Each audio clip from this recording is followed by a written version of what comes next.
Alright, welcome to a new video, and we're picking back up Dorothy. She's been in storage for 6 months in this building here. So we've picked her up now, and time to start enjoying her over the summer. So Tiffany's putting fuel in. There you go. Fresh 95 octane. But she's thirsty too. She hasn't drunk in a while. There she goes.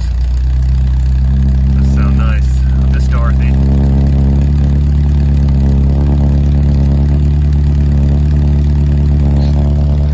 She's cranked. Doesn't sound like she's missed a beat, man. 6 months of sitting in storage. Okay, I'll drive her home now. Get going home. Aww, just got sprayed with bits. Are you happy to be behind the wheel? I am. Excited, you're happy, spoon. You let it warm up a little bit? Yeah. Okay. Okay, alright, we'll start heading home then. Yeah, I think they've warmed it up for a little while. Okay, alright, let's go. So we picked Dorothy up today. She's been in hibernation. And she's been out for about, 6 months?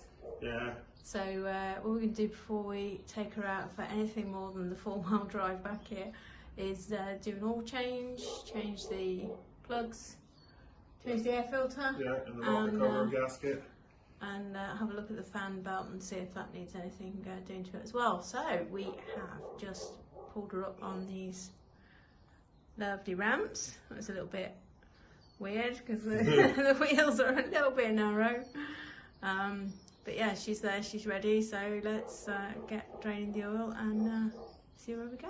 So let's have a look at all the parts that we've got and crack on.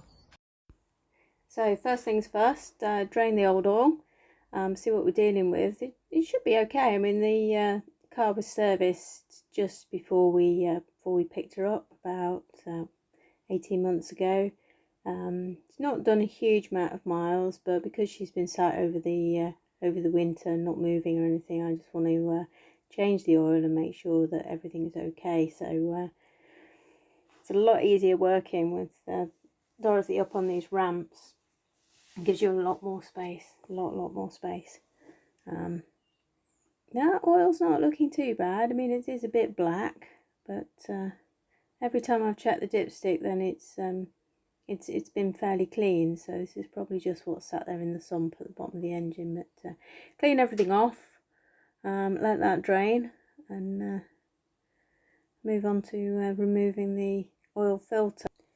So Dorothy has a 1098 engine. She was built in 1970, and she's got a paper oil filter that sits inside this housing. So I've got to take this housing off first, hopefully not cover myself in oil while I'm doing it, and change. I think there's one seal in there that I need to change, as well as the filter. So it's a really messy job. So there's that little seal that needs to come out and a new one go back in its place. A little bit fiddly, but it's okay. And then just reassembling this housing so that we can put the new oil filter in there, and then we've got to fill it up a little bit with some oil so that it's sitting there already soaking in some oil at the bottom of the engine. It's a little bit awkward. Obviously, you need more than 2 hands to do this, so Charles is helping out at this stage, and then we just need to screw that back up onto the bottom of the engine, being really careful not to sort of get that seal unseated. It's not easy, but it is fairly straightforward. So moving up to the top of the engine then, what I'd like to do is just change the rocker cover gasket.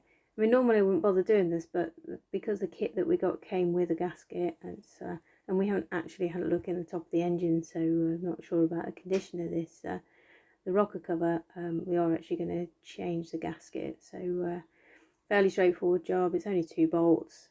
It's not rocket science really, And there's the rocker cover. I mean, it looks brand new. It must have been changed fairly recently. So just need to change out this old gasket, get rid of that, put a new one back in its place, and just torque it down.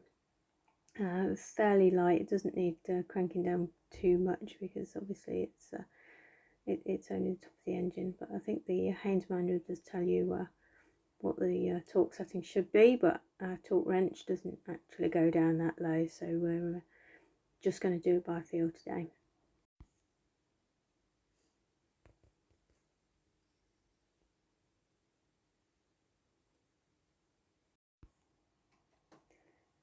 So back underneath the engine now, I've just got to put the sump plug back in again. I've got a new copper washer to go with the sump plug because I was getting a bit of oil weeping out from the bottom of the engine, and I figured this might have been a bit of the cause for it. So, I mean, Morris miners leak, they all leak, but you know, anything that we can do to minimise that is a really good idea. So tighten that back up, take her back off the ramp so that she's level again, and we can start topping her back up with some oil.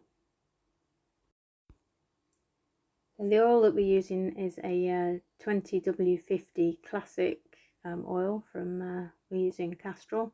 It is one of the recommended oils for the Morris Minor, so we feel pretty confident it's the right stuff. It's really, really gloopy though. It's much, much thicker than modern oils. Dorothy should take about 6.5 pints according to the Haynes manual. So this gallon that we've got here should be absolutely fine. Let her run for a little while before checking the oil, just to make sure all of that oil is circulated all the way around the engine, and then it's just a case of putting the cap back on again and cleaning her down, and that's it, job done, oil change finished. So next I'm going to change the plugs. I've got some Champion plugs that I'm going to be replacing these with. I'm just going to be working one at a time. Take the HT lead off, take the old plug out and have a look at it and see what sort of condition it's in. Yeah, it looks alright. I mean, it's not light brown, it's not running too hot, it's not covered in black oily sooty deposits, so that's good. Looks like we've got a decent healthy engine going on in there, which is a relief. So it's just a case of working systematically through the engine one at a time until all 4 spark plugs have been changed.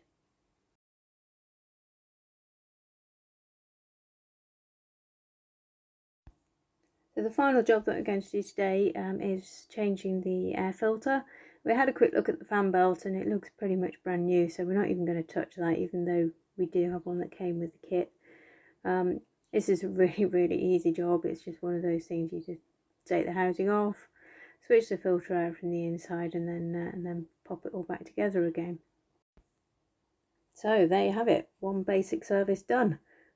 Wasn't difficult at all. Really pleased that I decided to do it myself.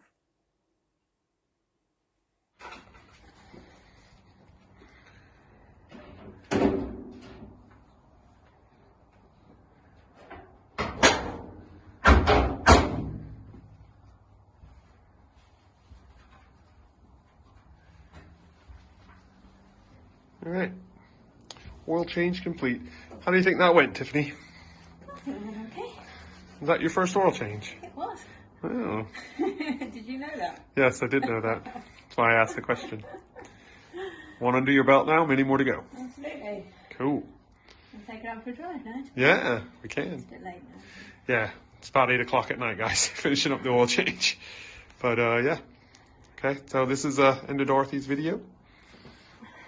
She's updated and ready to go for the summer. Just needs a bath and maybe a little bit of a polish. Definitely needs a bath.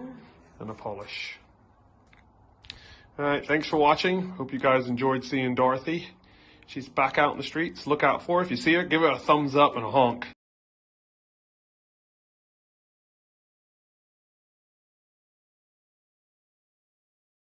That sounds so wrong. Well, she's gonna be out hitting the roads, so.